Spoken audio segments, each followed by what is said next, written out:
Filhos de Francisco.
Bom dia, boa tarde, boa noite. Este é o podcast Quem Tem Deus por Pai e Francisco por Paizão. Nosso objetivo é ver os dias de hoje pelos olhos da fé católica neste tempo auspicioso da reflexão teológica de Francisco de Buenos Aires. Estamos aqui porque duvidamos do que vemos para crer no que não vemos. Você nos encontra em todas as plataformas de podcast e no YouTube.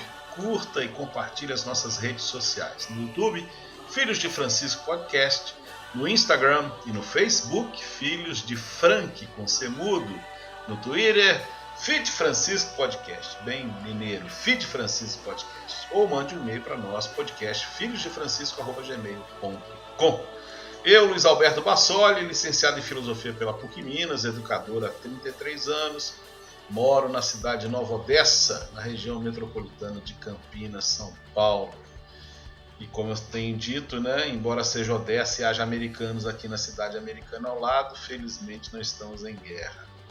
Quem vai conosco hoje, como sempre, é o meu companheiro, Gabriel Resgala Silva, direto da Princesa da Mata, Rainha do Vale, a capital do pão borboleta, a suave Carangola. Ele é psicólogo e mestre em ciência da religião pela Universidade Federal de Juiz de Fora.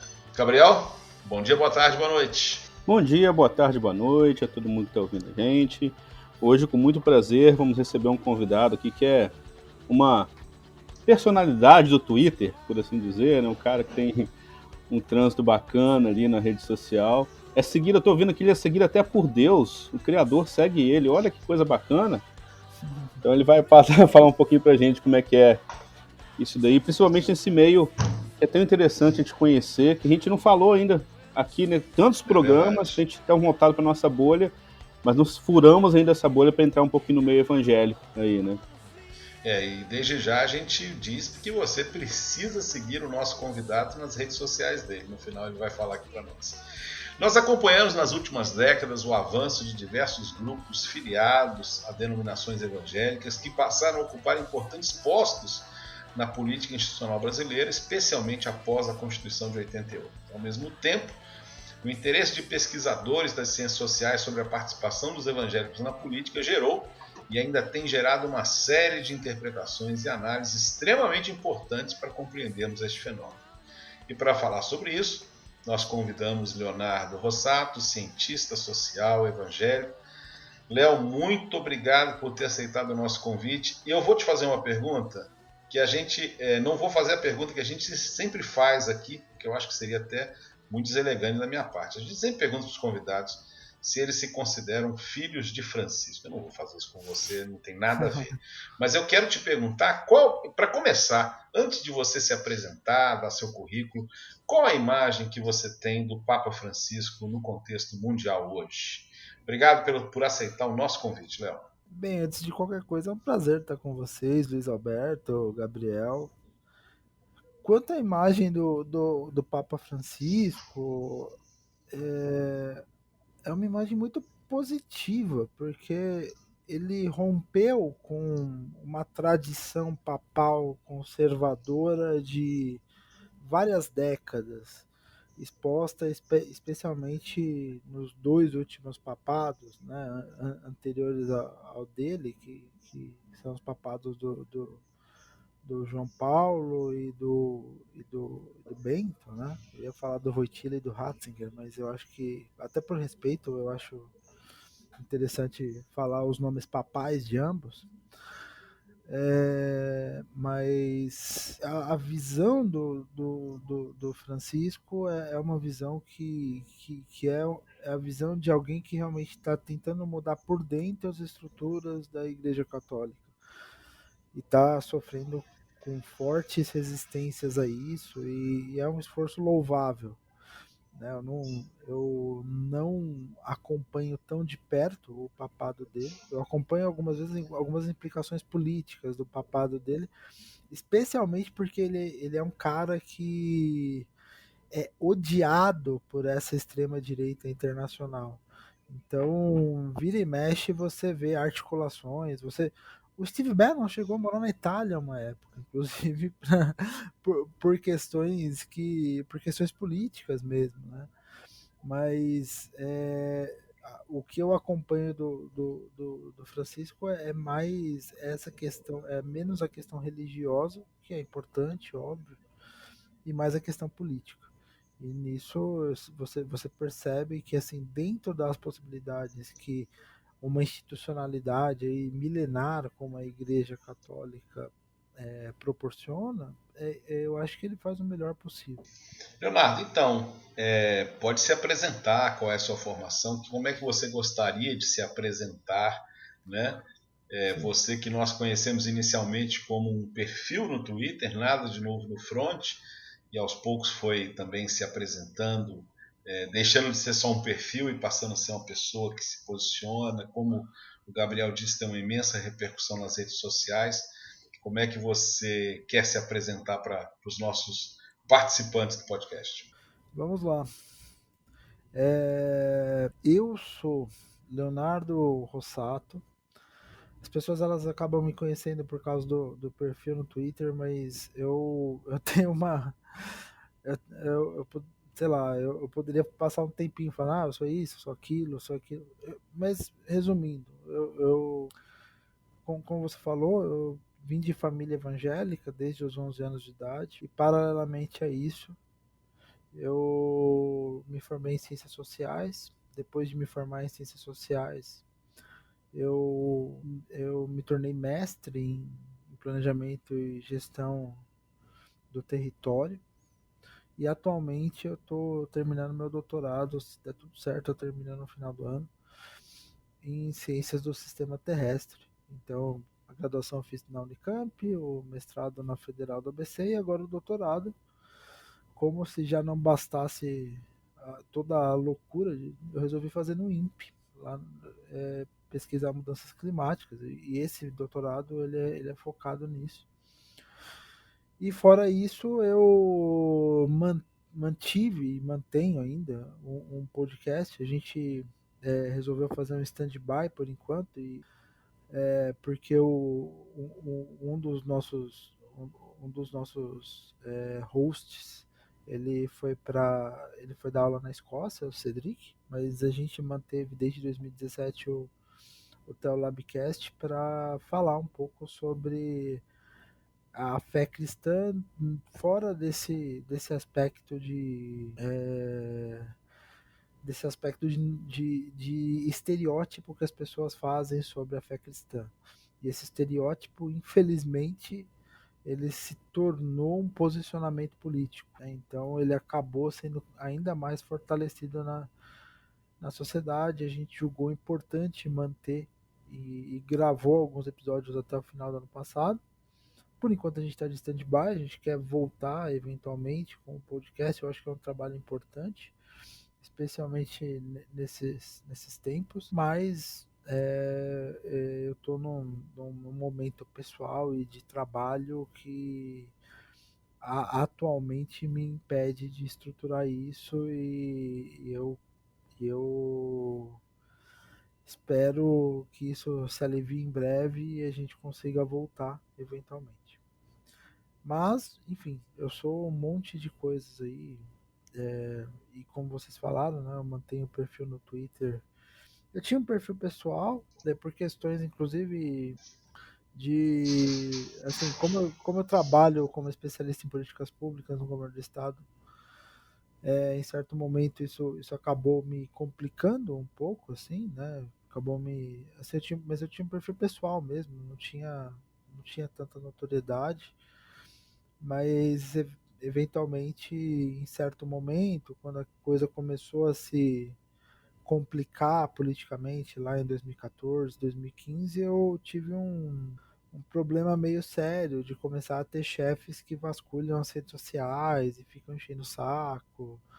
E daí eu, nesse momento, eu submergi ao anonimato, criei um perfil anônimo mais para conversar com amigos e para eventualmente trazer alguma opinião, e como podemos ver, isso saiu completamente do controle. E Isso é bom, né? não, é bom, mas, né? E daí aos poucos, como vocês disseram, eu falei, independente do que acontecer, é melhor se posicionar e dar a cara para bater do que se manter anônimo e tal, até porque uma pesquisa qualquer que fizessem, eles iam me achar e não ia ter nenhum problema em relação a isso. Mas, enfim, é isso. Eu sou um monte de coisas. Eu sou pesquisador, sociólogo, eu sou servidor público, eu sou evangélico ainda. Eu mudei de igreja algumas vezes, né? Eu já fui batista, presbiteriano. Eu já passei um bom tempo numa igreja neopentecostal antes dessa guinada bolsonarista.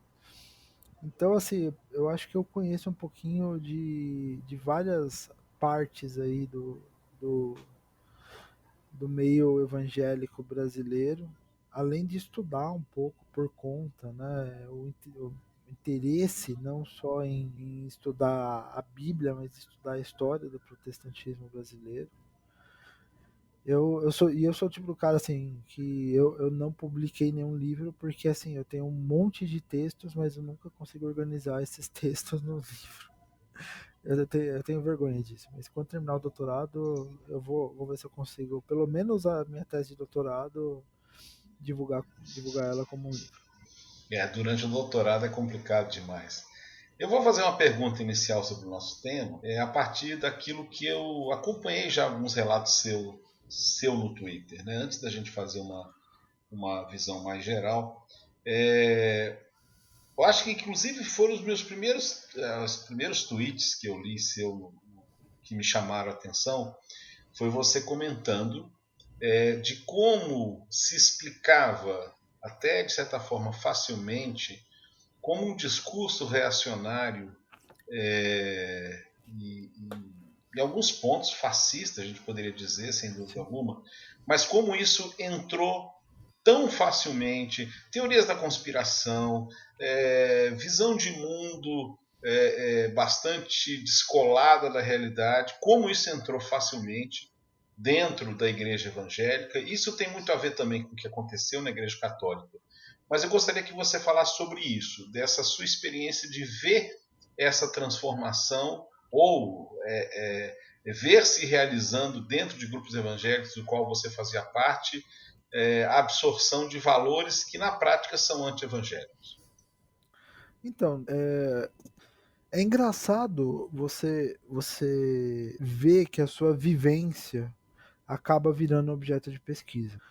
E embora não seja diretamente meu objeto de pesquisa, é um tema que todo mundo quer saber agora.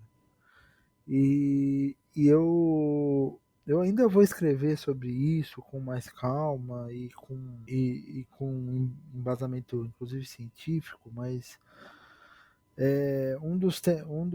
uma das coisas que pegam muito na igreja evangélica é um movimento que eu chamo de neopentecostalização. E não é neopentecostalização no sentido de que, não, os neopentecostais são isso, são aquilo.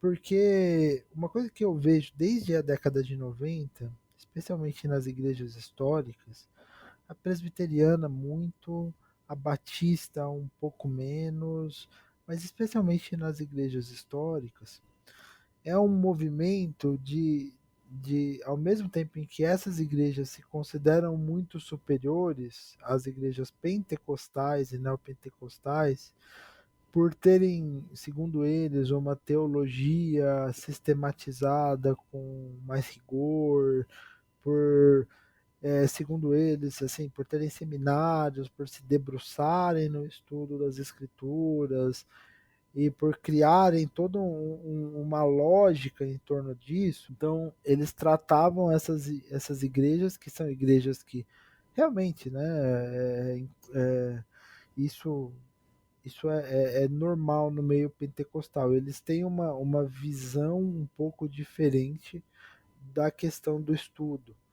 Então, a ideia da revelação divina sobre o pregador e do pregador leigo nessas igrejas pentecostais e neopentecostais, que pode ser muito positiva, pode ser elemento de inclusão, e quando você teve, e que foi elemento de inclusão nas primeiras igrejas pentecostais lá do William Seymour, até certo momento, que eram igrejas que lá em Los Angeles, no começo do século XX, incluíam negros no seu conselho, incluíam mulheres, e depois foram deixando de fazer isso com o tempo. Né? Elas foram se adequando a uma sociedade racista e sexista e se tornando cada vez mais conservadoras. Você percebe que você tem essa diferença, esse ranço, vamos dizer assim, das igrejas mais tradicionais em relação às igrejas pentecostais e neopentecostais, sabendo também que a diferença entre igrejas pentecostais e neopentecostais é que, assim, enquanto a igreja pentecostal fala muito de renúncia espiritual, de ascese, de cura, né, no segundo momento, de assim da, da conquista de um beneplácito ou qualquer coisa do tipo pela oração. As igrejas neopentecostais elas falam muito do poder da palavra, do poder da sua própria palavra. Então é uma confissão positiva, é uma coisa que vai desembocar invariavelmente naquilo que a gente chama de teologia da prosperidade. E as igrejas neopentecostais, elas têm elas a partir dos anos 80, elas ganharam protagonismo não só entre as igrejas, mas ganharam poder de mídia. Por quê? Porque o neopentecostalismo, para sobreviver, precisa de uma forte estrutura de mídia, porque são igrejas que por serem igrejas que trabalham muito a noção do benefício individual, do ganho individual, tem uma noção de comunidade debilitada. Você não vê um arranjo comunitário numa igreja universal do Reino de Deus como você vê numa igreja batista, de várias décadas, numa igreja presbiteriana, apesar de toda essa questão do conservadorismo dele, ou mesmo numa Assembleia de Deus, que é até hoje a igreja com maior número de membros no Brasil. Você não vê isso. Você não vê isso numa igreja universal, essa questão comunitária. Você não imagina que, por exemplo, numa igreja universal haja a possibilidade de você ter um acampamento da igreja em que os irmãos podem estar juntos em comunhão. Se tiver uma programação do tipo, vai ser uma programação estilo você vai ter uma experiência diferenciada com Deus, pague por essa experiência. Ou senão você vai desfrutar os benefícios do hotel tal e nós mostraremos tal, não sei o quê. Né? Programação com pastor fulano, pastor ciclano. Então essa lógica toda é uma lógica que, antes de qualquer coisa, individualizou o evangelho. O evangelho ele deixa de ser um evangelho comunitário para ser um evangelho de benefício individual. Não só de salvação individual, mas de benefício individual, de prosperidade individual. E só que, como eu já disse, esses grupos eles têm um poder de mídia muito grande, porque quando você advoga pelo benefício individual, pelo poderio individual, e a sua igreja não se sustenta por conta da questão comunitária, essas igrejas elas precisam de uma estrutura de marketing muito forte para continuamente atrair novas pessoas e continuamente convencer essas pessoas que elas estão tendo benefício individual ou elas vão ter benefício individual ao frequentar a igreja. E por ter esse poderio todo de mídia, essas igrejas, pentecostal não, universal, mundial, internacional, Renascer em Cristo, e outras igrejas que foram surgindo nessa mesma pegada, elas foram influenciando a cultura do evangélico em geral. Porque quando o evangélico, ali a partir dos anos 80, ele começou a, a ouvir rádio evangélico, foi uma coisa que se tornou mais comum. Começou a assistir programas evangélicos na TV, começou a trabalhar, né, começou a buscar conteúdo evangélico para além do culto de final de semana. Ele se deparou com a rádio da Universal, com a televisão da Universal, com a rádio da Renascer em Cristo, com o programa da Internacional da Graça na televisão, com os programas da Igreja Mundial na televisão. Então, o movimento que se deu dentro, o que foi um movimento super silencioso, é um movimento de neopentecostalização, porque o evangélico histórico e o pentecostal passaram a ser influenciados por essa teologia menos comunitária e mais individualista. E ao passar a ser influenciado, porque assim, esse cara geralmente ele liga o rádio para ouvir um louvor. Só que entre um louvor e outro vai ter uma pregação do pastor fulano. Dentre nas próprias letras dos louvores, normalmente, vão ter algumas letras que não tem nada de teologia da prosperidade, mas vão ter algumas letras que evocam a teologia da prosperidade assim de maneira muito clara. Então, esse tipo de influência leva a uma neopentecostalização. E essa neopentecostalização atinge primeiro e de maneira mais forte os pentecostais, por já existirem outras similaridades. Então, igrejas neopentecostais usam muito cura divina, igrejas neopentecostais usam muito expulsão de demônios, que são coisas que existem nas igrejas pentecostais. Então, essa similaridade fez com que as igrejas pentecostais cada vez mais adquirissem essa noção individualizante que vem do neopentecostalismo, e talvez hoje o maior exemplo disso no Brasil seja a ADVEC, do Silas Malafaia, que é uma Assembleia de Deus, tem uma origem pentecostal, mas o discurso, a retórica, o planejamento, tudo que está ali hoje remete a uma igreja neopentecostal. Tudo. Hoje a gente pode falar tranquilamente, sem nenhum medo de errar, que a Assembleia de Deus Vitória em Cristo do Silas Malafaia é uma igreja basicamente neopentecostal, apesar de levar o nome Assembleia de Deus, que remete à igreja pentecostal que foi aberta lá em 1910. 1909, 1910, por Gunnar Wingren, lá em Belém. E depois, em alguma medida, isso também foi entrando nas igrejas históricas, nas igrejas tradicionais.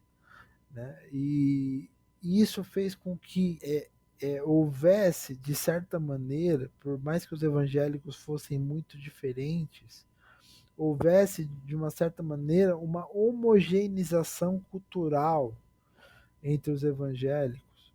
Por mais que você tivesse grupos que seguem sendo dissonantes. Mas, assim, a cúpula, a referência de evangélico no Brasil passou a ser o neopentecostal e passou a ser o valor neopentecostal.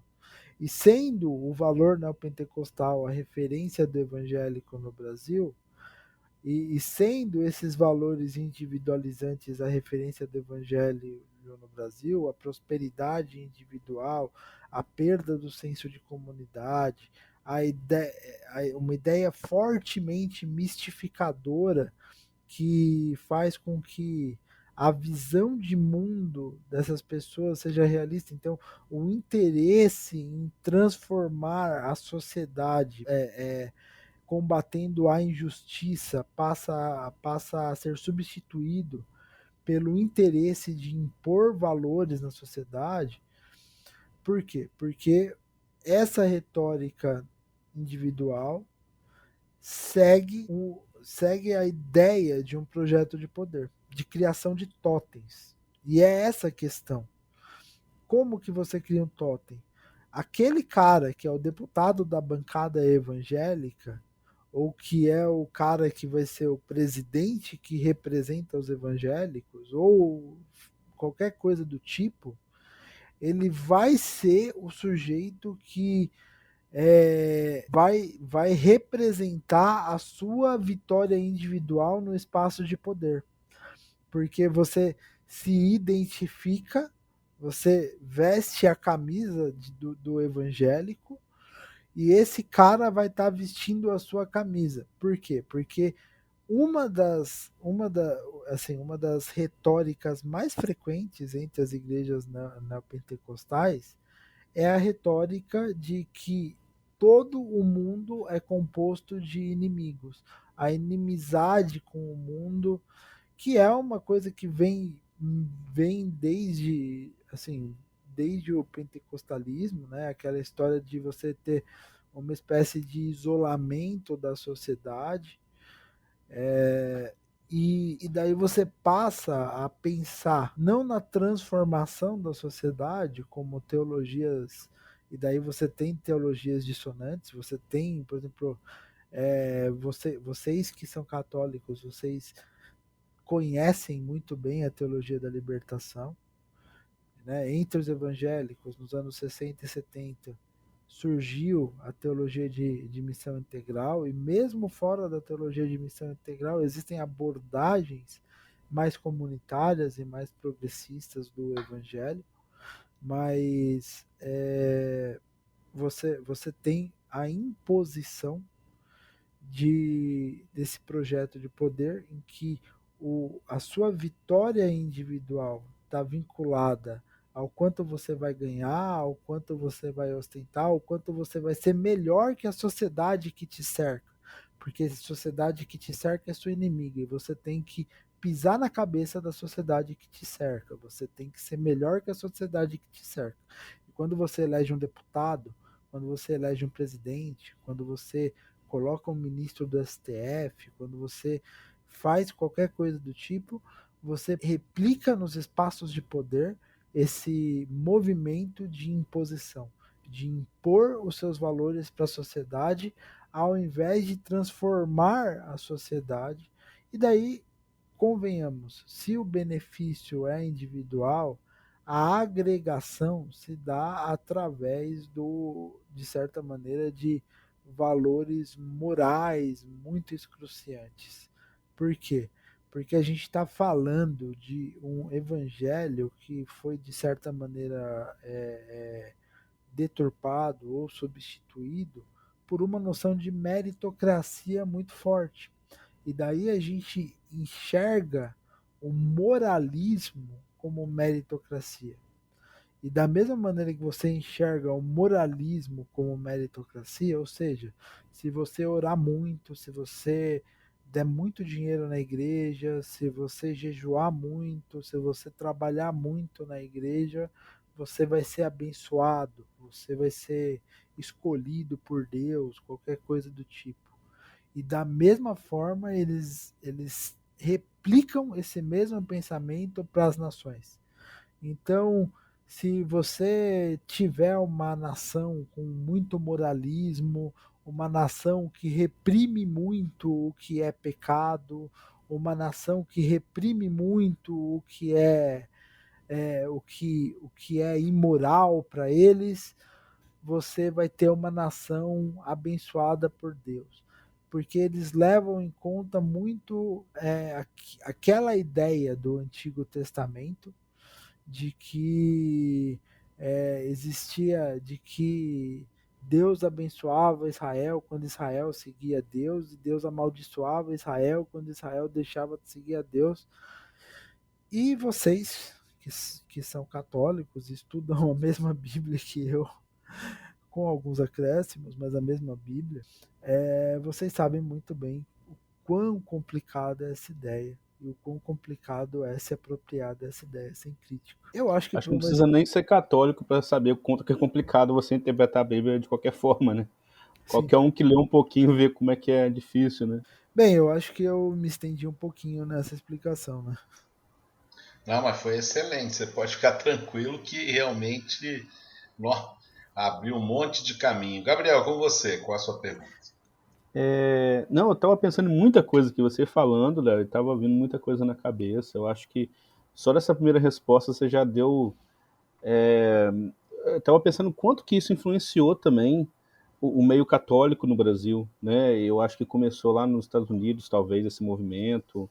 Um pouco aqui também, né? Porque, Sim. inclusive, assim, para quem está, às vezes, meio perdido aí nos termos que o Léo está falando, porque o meio evangélico ele é muito complexo, muito rico também, e a gente às vezes não tem essa ideia, né? Então, quando a gente fala em protestantismo histórico, são as igrejas mais antigas, que surgiram lá quase que na Reforma, né? Sim. A igreja batista um pouco depois, né? Mas anglicanos, depois tem aliás, Luteranos. primeiro tudo foi os luteranos, né? Os Depois luteranos, anglicanos, é. batistas e metodistas que vem vindo depois na história. Pentecostais já são Assembleias de Deus, né? Quadrangular, que vieram mais ou menos. Final do século XIX, Léo, né? Início do século Sim. XX, mais Não, ou menos ali. a quadrangular é um pouquinho mais recente. A quadrangular chegou no Brasil na década de 50.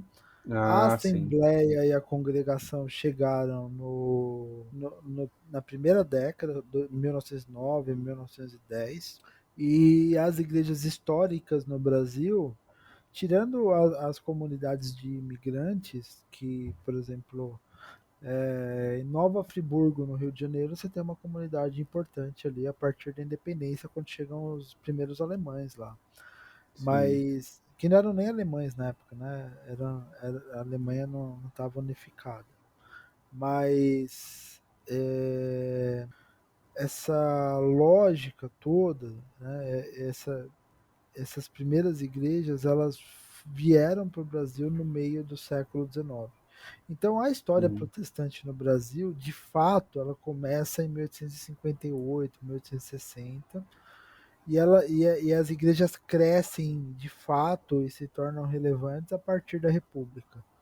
Porque, por Uhum. mais que as igrejas tivessem alguma relevância local, com a República você estabeleceu aquilo que talvez seja o princípio basilar da liberdade religiosa, que é o Estado laico.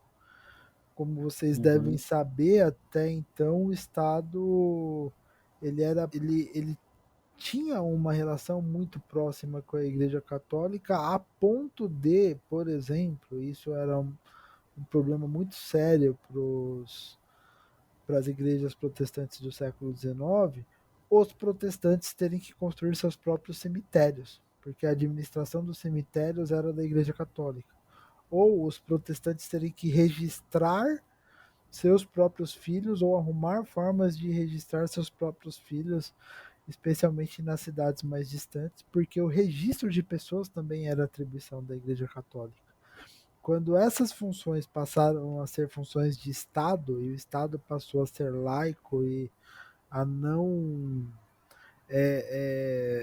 a não tratar as pessoas de acordo com a fé que elas professam, isso foi assim, um grande diferencial para possibilitar o crescimento das igrejas protestantes, por mais que ali nas primeiras décadas do século XX elas nunca tenham passado de 10% dos brasileiros. Né? O crescimento protestante é um crescimento que se dá ali a partir principalmente da década de 70, quando surgem as igrejas neopentecostais.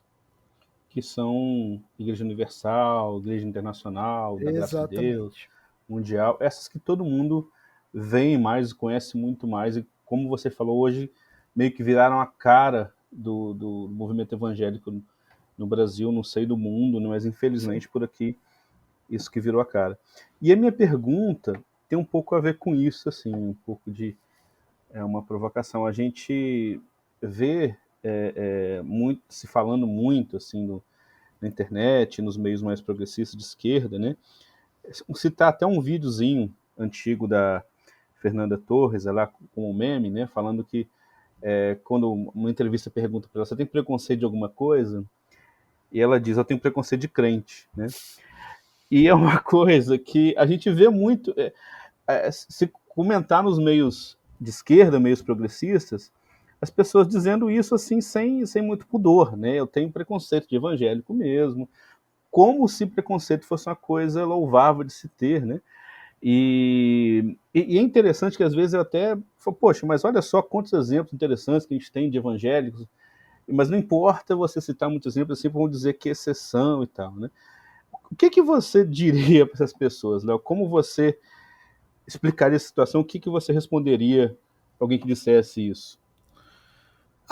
Eu entendo que muitas vezes não é nem preconceito, é condenação ao que elas veem, é reação ao que elas percebem e ao que é noticiado e ao que esse público realmente faz.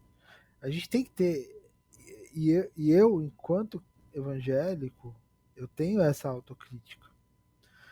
Eu, assim, por sorte, eu estou numa igreja atualmente em que assim a gente tem assim, a gente não faz militância política, mas a gente tem um trabalho de conscientização muito importante. A gente se recusa a se posicionar junto a valores como os valores defendidos pelo bolsonarismo, enfim, é um espaço que eu sempre chamo assim, é um safe space nesse caso, porque é minoria. Teve muita gente que saiu das igrejas porque de fato as igrejas elas abraçaram o bolsonarismo e eu conheço igrejas que abraçam o bolsonarismo até hoje. Então, em muitos casos, a gente tem que separar. A gente tem que separar o que é preconceito e o que já existia de preconceito e o que de fato é fruto daquilo que os evangélicos fazem ou fizeram. Porque quando eu vejo os evangélicos enchendo a Paulista para defender golpe de Estado do Bolsonaro em cima do STF, até eu paro e pego, opa, a gente tem que parar os evangélicos. Enquanto grupo, enquanto esse grupo estigmatizado, óbvio, a gente trabalha em outros parâmetros. Não é o evangélico que precisa ser parado. É o pastor alinhado com o Bolsonaro. É a bancada evangélica alinhada com o Bolsonaro. Porque existem pastores não alinhados. Existem pessoas dentro da fé cristã que não são alinhadas. Mas o bolsonarismo ele se apropria do evangelho, ele de fato se apropria. E muito evangélico, desde a eleição de 2018, não só tem se deixado apropriar pelo bolsonarismo, como tem conscientemente sido usado como massa de manobra do Bolsonaro, tem defendido esse governo, mesmo com todas as coisas que aparecem. Então, assim, em parte, eu concordo com o mal-estar gerado pelo comportamento de grande parte dos evangélicos, mas em parte eu coloco assim é, duas ressalvas. Né? A primeira é, obviamente, que é uma ressalva que a maioria das pessoas vai ignorar, que é a da não generalização. Então, as pessoas elas têm uma forte tendência à generalização, especialmente nas redes sociais. E a segunda ressalva que eu coloco é a ressalva de que muitas vezes o que a pessoa sente pode não ser um preconceito em si, mas valida os preconceitos que ela já tinha. Então, é como se aquele preconceito que a pessoa já tinha, ela fosse validada. E eu fico muito triste, na verdade, de ver que os evangélicos servindo de massa de manobra para esse governo assim assassino, para dizer o mínimo, eles validam os preconceitos que a sociedade tem contra o evangélico em geral. Porque. E daí a gente fica sem argumento, né? A gente fica. Infelizmente, parte dessa sua. Dessa sua postura é justificada pelos fatos. Parte não é. Parte é exagero. Parte é rancor. Porque muita gente se move pelo ressentimento, se move pelo rancor, se mas parte é justificada pelo comportamento dos evangélicos. Né? Não é para ter preconceito, óbvio, assim como muitos evangélicos ainda têm preconceito contra os católicos. E isso é absurdo, né? Porque assim é como se fossem irmãos ou quase isso. As discordâncias teológicas. Eu sempre brinco que assim, que normalmente a discordância teológica entre um evangélico e um católico parece às vezes que é menor do que entre duas igrejas evangélicas distintas. Verdade. Então, você me lembrou uma frase de um pastor argentino que foi muito importante no movimento do discipulado, Juan Carlos Ortiz. Não sei se você já leu algum livro dele. O Ortiz dizia que quando Deus olha para a Terra, né, fazendo uma figura, né, de linguagem, ele não pega um binóculo e fica olhando cada igreja como se cada igreja fosse uma realidade distinta uma da outra, né? Que a igreja é única, né?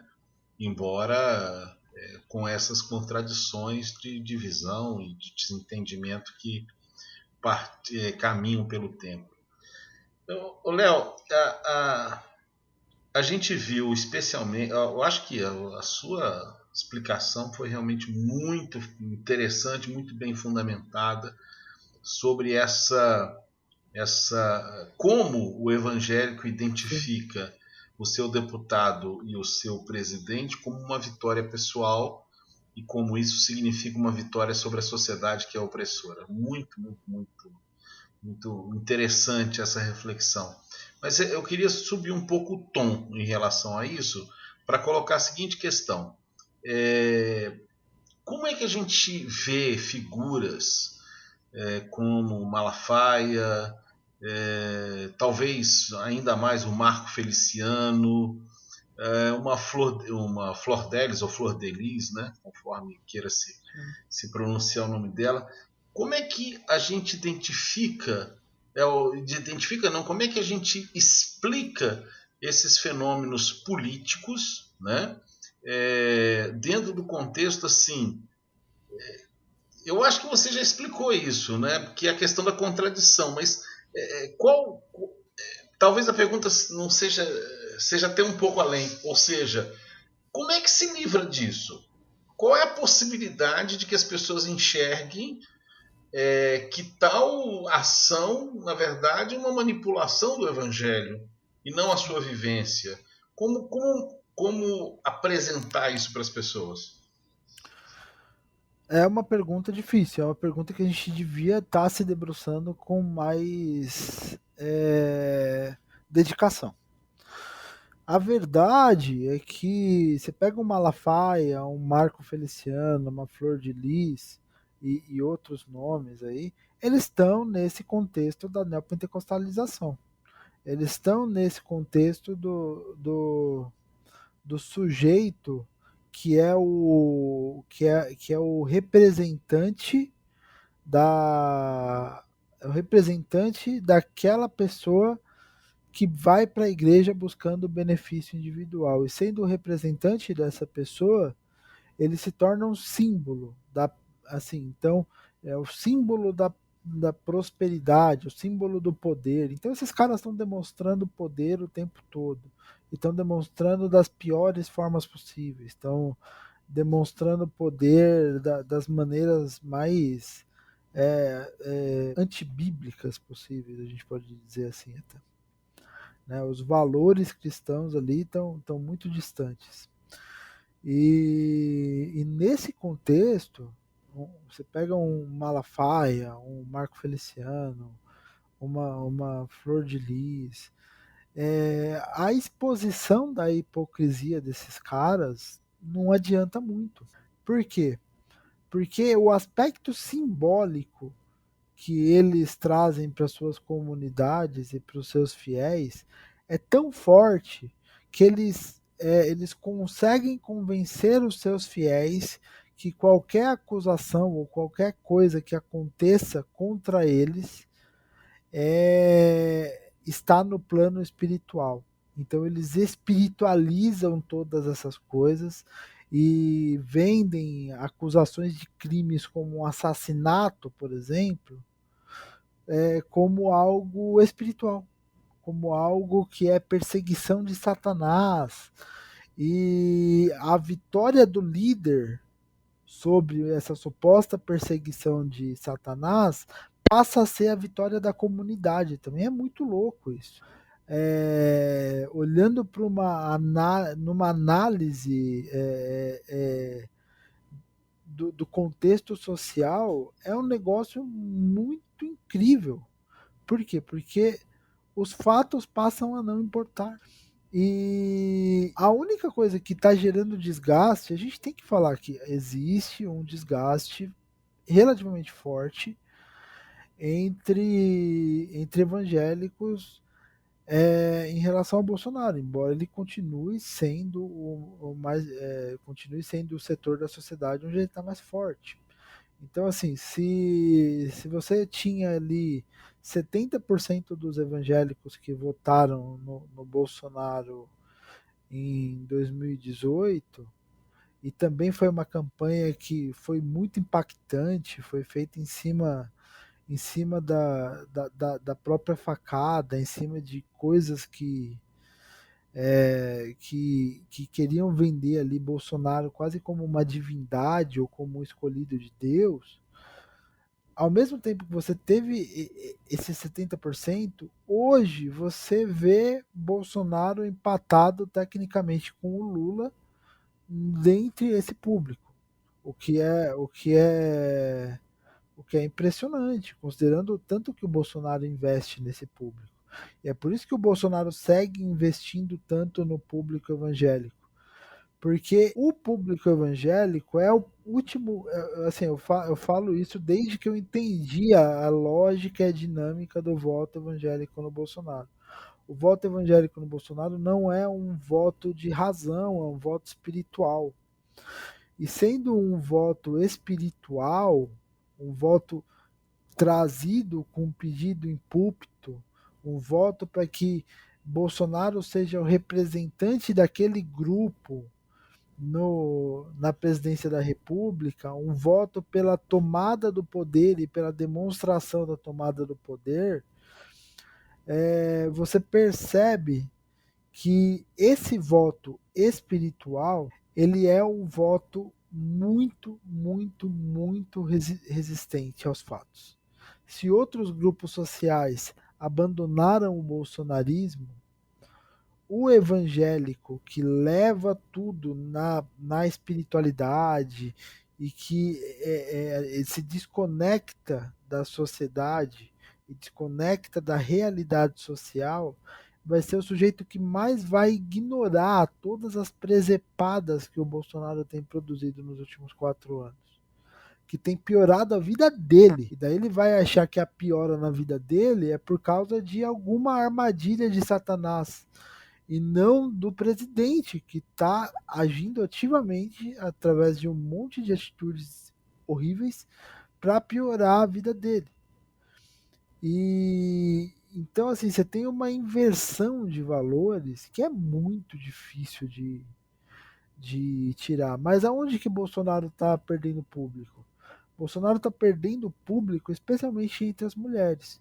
É por isso que o Bolsonaro está querendo trabalhar candidatos que sejam jovens, que sejam mulheres, para tentar recuperar esse público evangélico que ele está perdendo. Ou seja, o jovem que perdeu muito da sua expectativa de vida com o Bolsonaro, a sua expectativa de emprego, a sua expectativa de uma boa faculdade, a sua expectativa de ser bem sucedido, e a mulher, que normalmente é quem sustenta a casa, que normalmente é quem vai no mercado fazer compra, que normalmente é quem faz as compras do mês e percebe mensalmente ou diariamente que a vida dela está piorando muito, que está muito mais difícil colocar comida dentro de casa, que está muito mais difícil fazer o básico, né? Comprar o básico. Então, esses dois públicos são os públicos que Bolsonaro está perdendo entre os evangélicos.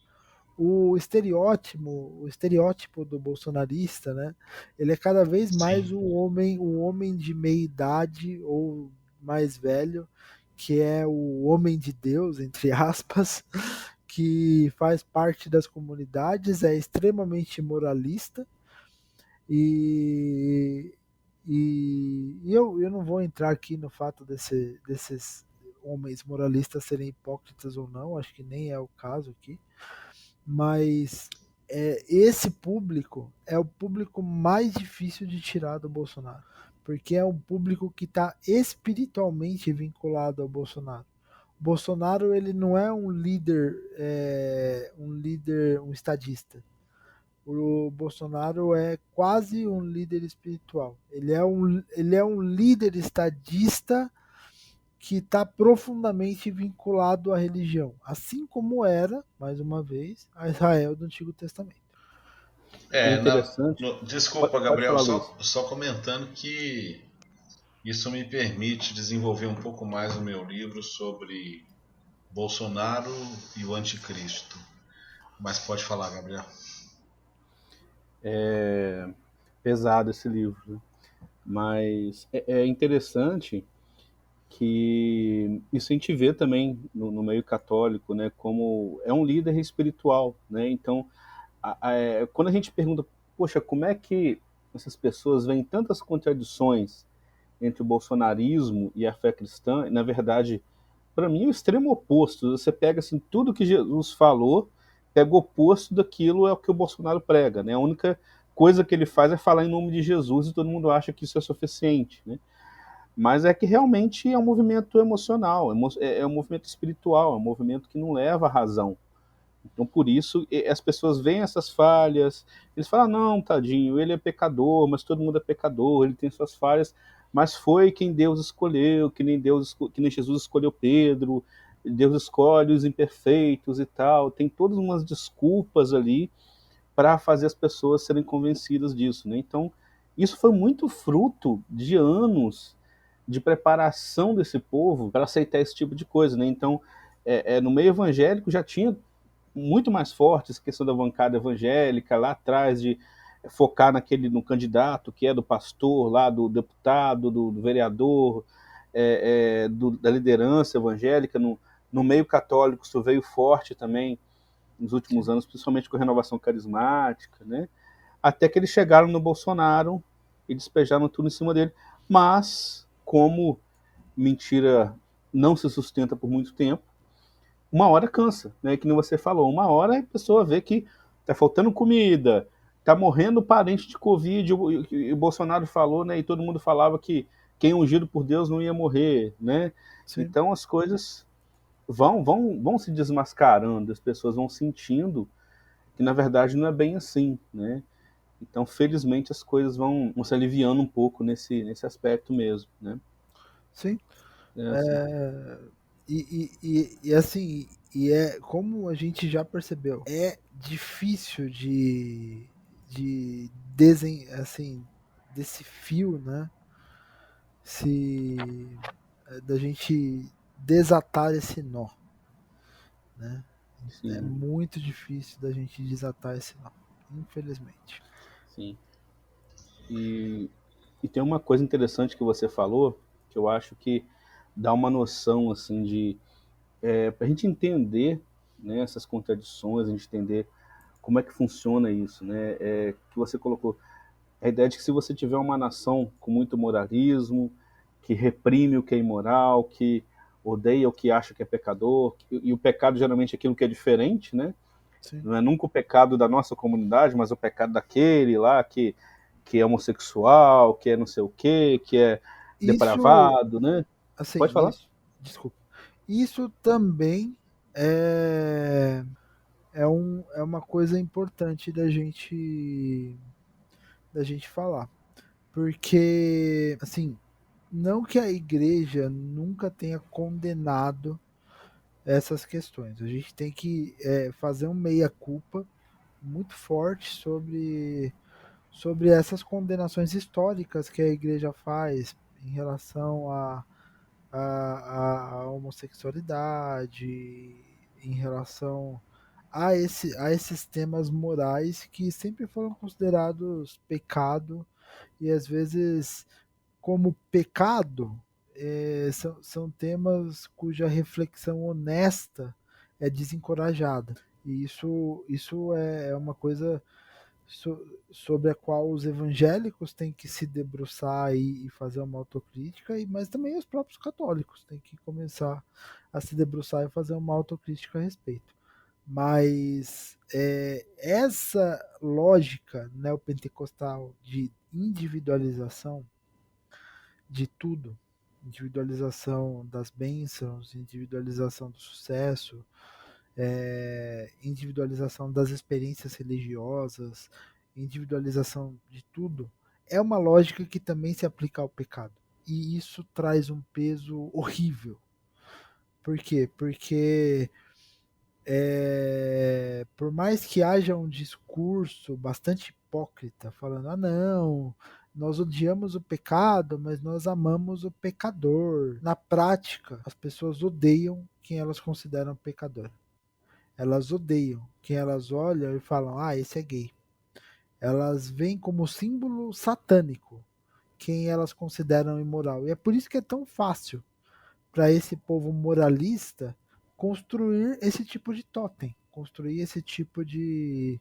E daí eu não estou julgando se a pessoa é moral ou imoral, mas é tão fácil para esse povo moralista, por exemplo, tratar o transexual como símbolo de moralidade. É fácil tratar uma artista que explora a sua sexualidade como um mecanismo de obtenção de sucesso, como a Anitta, como exemplo de moralidade.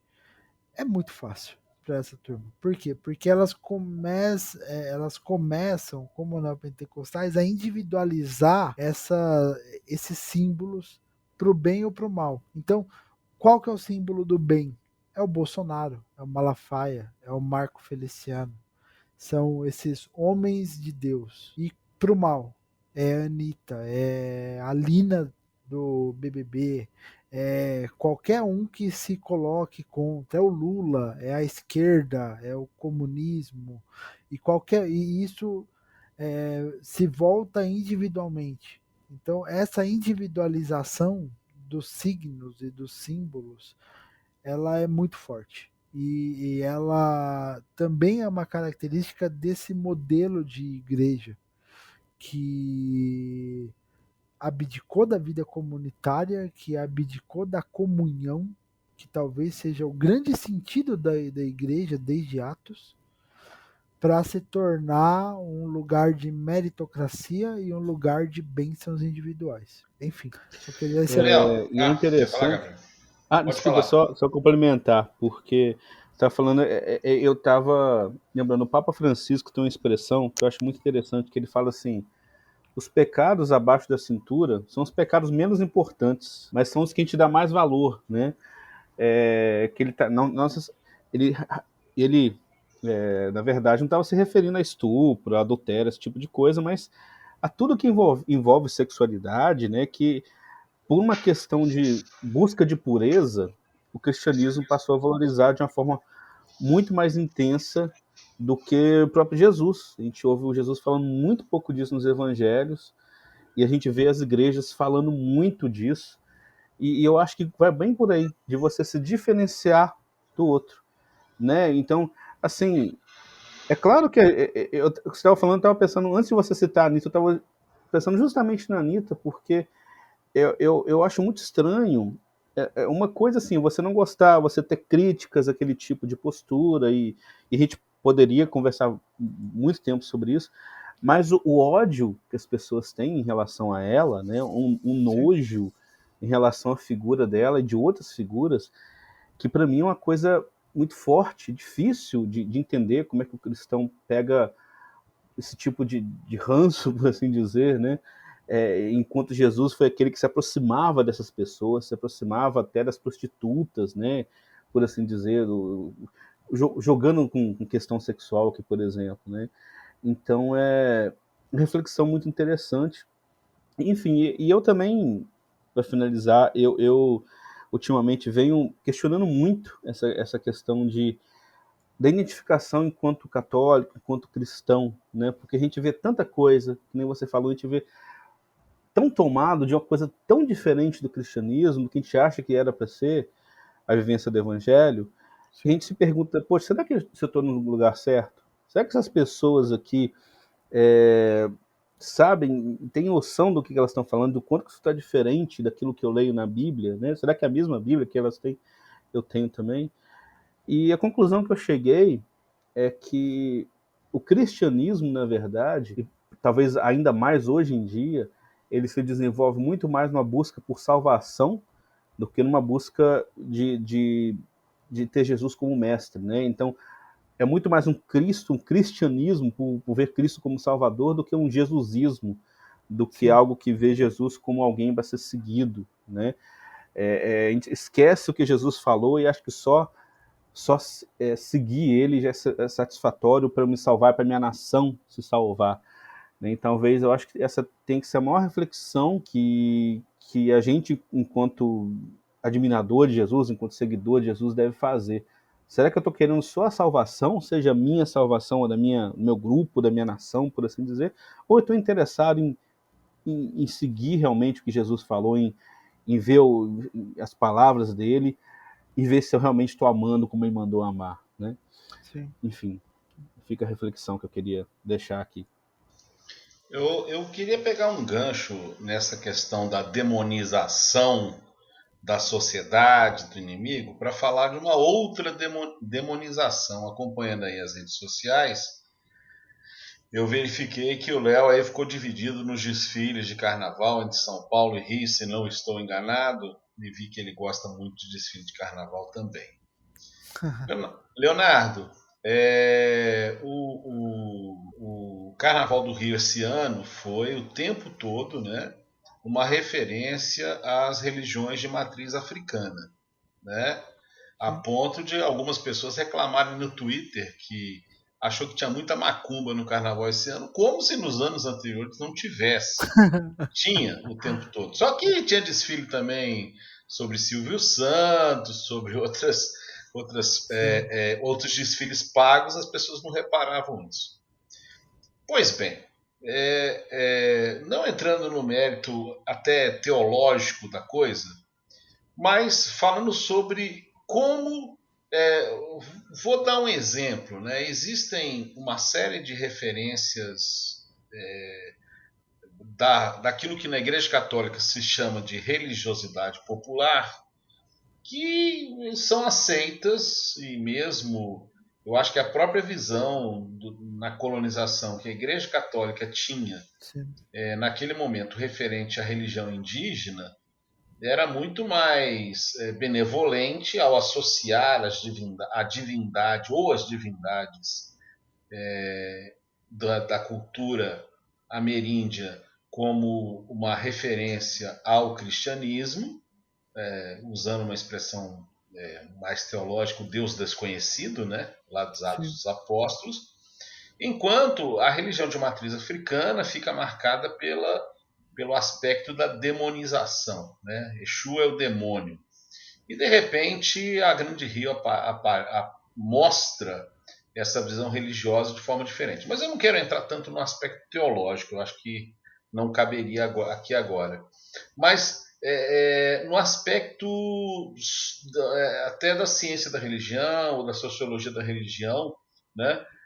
Inclusive porque, como o Luiz Felipe Barbedo já comentou no Twitter, né, e a pergunta tem a ver com uma provocação dele no nosso grupo, ele que apresentou esse tema, daqui a pouco vai começar a acontecer uma série de situações desastrosas no país e a culpa vai ser do Carnaval no Rio, de Exu, como a pandemia foi, segundo esse grupo, esses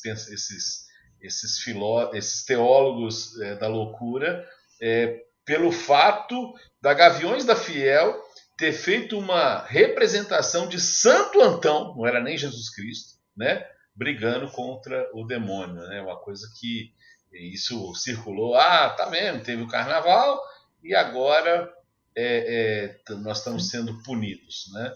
Algo totalmente, é difícil encontrar uma coisa mais anti-evangélica do que pensar que Deus mandou uma pandemia para matar as pessoas em 2022, e não precisa nem ser em 2022, né? Depois da pregação de Jesus isso não faz mais sentido.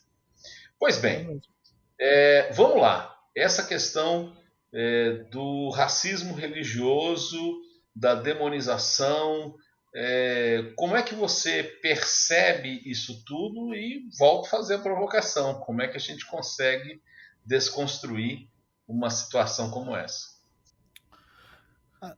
Assim, esse racismo religioso é terrível, mas é uma grande ironia, porque dentre as grandes religiões brasileiras, que tem muita representação, a religião evangélica é a religião mais negra, estatisticamente falando.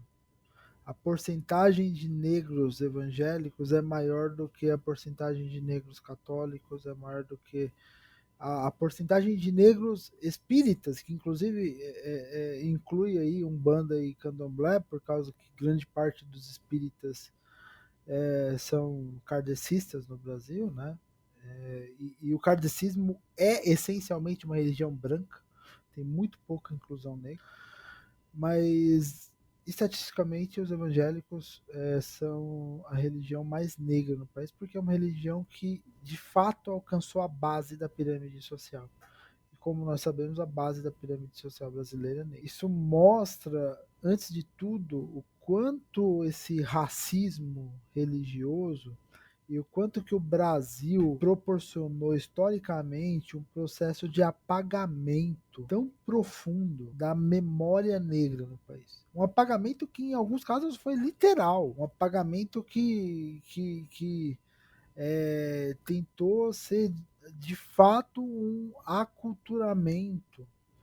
Então, se você parar para pensar, as religiões de matriz africana e seus deuses são um ato de resistência daqueles que foram escravos e que tentaram por centenas e daqueles que tiveram as suas vozes caladas por centenas de anos, não puderam celebrar a sua fé. E o fato deles terem essa fé ainda hoje, e essa fé ser celebrada numa avenida como a Sapucaí, num desfile como o desfile do Carnaval brasileiro, é impressionante. É impressionante, porque demonstra a resiliência dessa fé entre esses povos que foram escravizados. E por que a gente pode negar isso como uma representação legítima de Deus?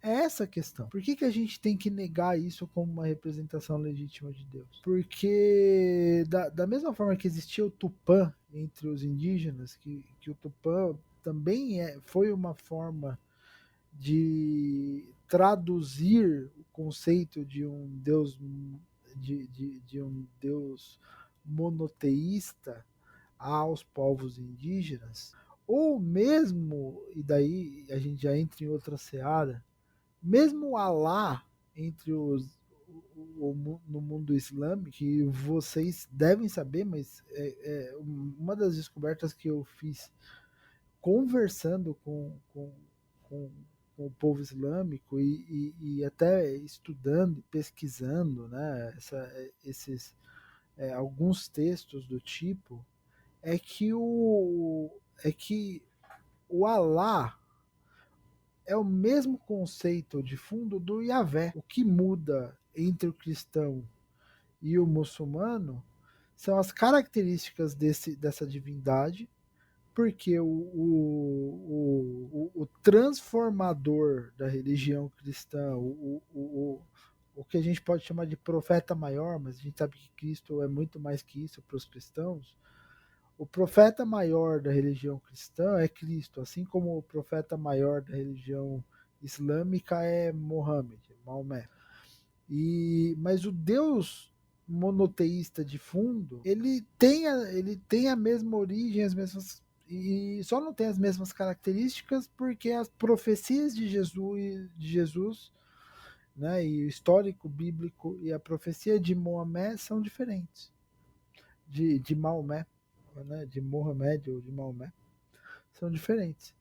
Então, se Deus, se Yahvé é legítimo, se Alá é legítimo, se Tupã foi uma criação católica para ser legítimo aos indígenas, se até hoje você tem esse tipo de subterfúgio em comunidades isoladas e buscando, assim, os missionários, eles fazem um profundo trabalho de reconhecimento para tentar trazer, né, essas representações de Deus numa linguagem que seja acessível àqueles povos. Por que a gente não pode representar de maneira legítima uma divindade de matriz africana entre aqueles para os quais a cosmogonia, eu não gosto do termo cosmovisão, que ele foi muito mal apropriado pelos neocalvinistas, mas a origem de mundo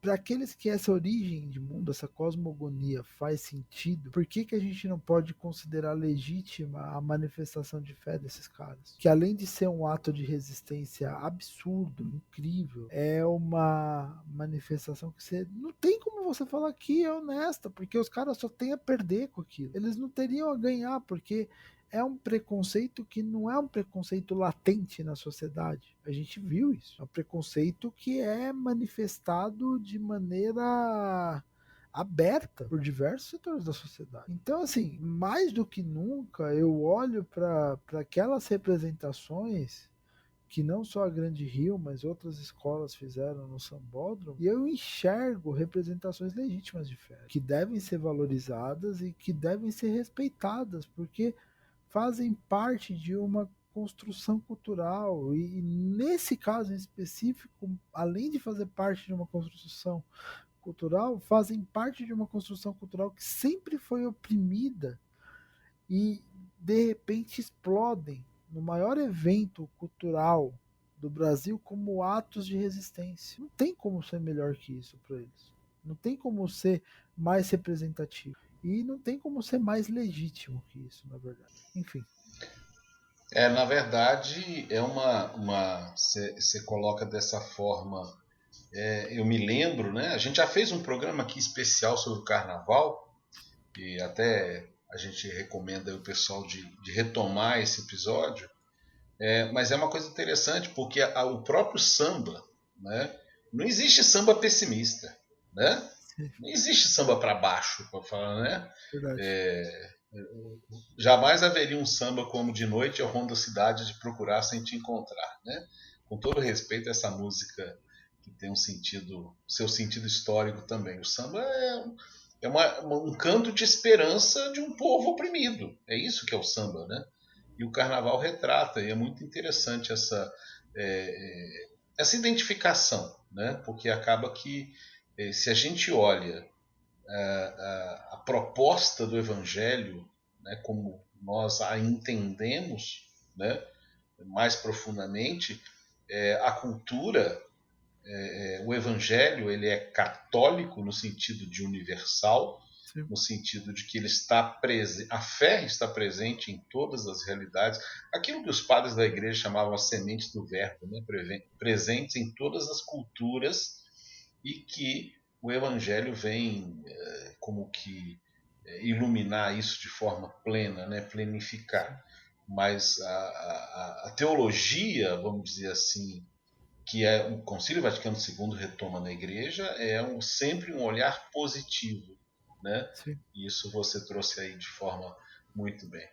É muito boa, muito profunda. Bom, o nosso tempo já foi um pouco além do que nós pensávamos, mas não tinha como ser diferente, né, Léo? Porque realmente para nós, para mim, para nós, né, foi antes de tudo uma honra, uma alegria, assim, É isso. reconhecendo todo o seu trabalho, toda a sua, eu diria, sem dúvida alguma, influência, né, para todos nós e para muitas, muitas pessoas, né, repercutindo. Quando eu vejo, por exemplo, em sites católicos, o seu tweet de 2018, eu acho que é 2018, né, que você fala que o Deus que é obrigado a cumprir eu não lembro exatamente o tweet, mas é tipo assim, né, o Deus que é obrigado a cumprir suas promessas de prosperidade é uma espécie de uma rachadinha, né? Algo assim, né? Que isso Sim. repercutiu. Como é que é o texto exato, por favor? Qual é a ideia exata? Senão vou Ah, não, minimizar a aqui. ideia, não, a ideia é de que eu acho que foi mais ou menos nessa época, né? Que é a ideia de que as pessoas, assim, às vezes as pessoas elas vão para a igreja atrás atrás de chantagear Deus para conseguir bênçãos. E essa ideia de um Deus que aceita propina acaba explicando a Ah, isso. política daqui. Exato. Foi no contexto do pastor, né? Do Sim. presbiteriano armado, né? Em Sim. contraposição ao amado Batista. Eu achei ótima essa conversa. Mas vamos lá, Léo. Muito agradecido. Espero que a gente tenha outras oportunidades à frente de voltar. De fato, nós acreditamos não nessa coisa meio monstrenga que o bolsonarismo vivencia de um falso ecumenismo, mas realmente um encontro no Evangelho de Jesus Cristo, traduzindo uma vida nova para todos nós. No dia que nós estamos gravando esse episódio, subiu uma hashtag que eu acho muito forte, que vai ganhar força nessa eleição, chamada Bolsonaro Fariseu, e é preciso que as Sim. pessoas possam começar a abrir os seus olhos para essa realidade, pensando, né, não só no Bolsonaro, né, mas no bolsonarismo como um todo. Quero agradecer. Gabriel, você quer ainda dar uma palavra? Só agradecer o Léo, acho que foi muito bacana, sabe? Que nem o Luiz falou, infelizmente não deu pra gente conversar tudo, né? Eu acho que teria muito assunto mesmo e que a gente consiga continuar esse papo aí por outros momentos, né? Se Deus quiser. E sigam o Léo no Twitter lá, Nada Novo no Front, reflexões bem bacanas. É verdade, e a gente vai, junto ao episódio, publicar as redes sociais do Léo. Léo, fala do seu canal do YouTube, do trabalho que você está fazendo no YouTube. Ah, eu tô assim, pra falar a verdade, assim, eu lancei um canal no ano passado porque eu percebi que, assim, a gente precisa, além porque, assim, eu tenho um problema muito grande com o tempo, não sei se vocês já perceberam, a gente ficou um mês pra conversar aqui porque eu tenho um problema muito grande com o tempo. E assim, muitas vezes fala, por que, que você prioriza o Twitter? Porque o Twitter é um negócio que assim, que no meio do trabalho você para 2 minutos e escreve alguma coisa e volta. E tá tudo bem. Mas fazer um canal no YouTube é um pouco mais difícil. E eu me aventurei a isso. Mas eu tô priorizando entrevistas mesmo, chamar pessoas para conversar junto sobre diversos assuntos, ter boas conversas. Eu acho que nesse momento isso não só é mais viável para mim, mas também é mais proveitoso de assim para as próprias pessoas e para construir alguma coisa.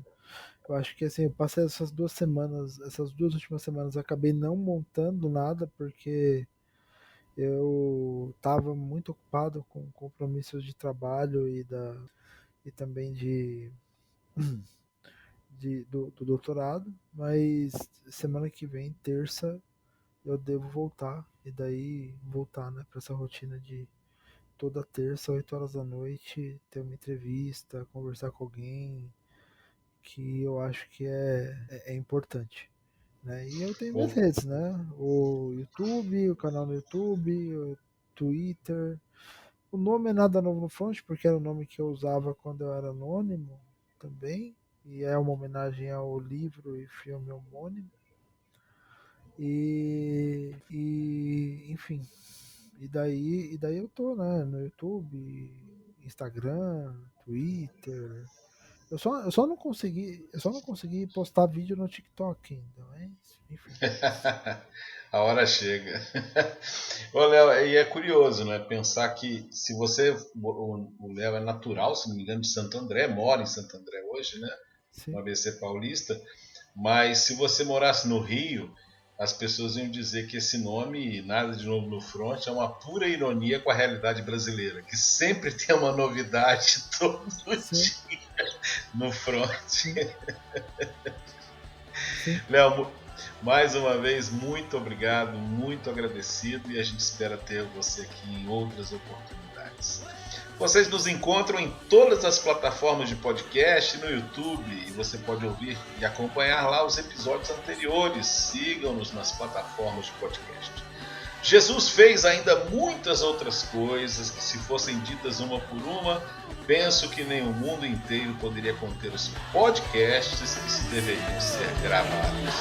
Até a próxima, um abraço.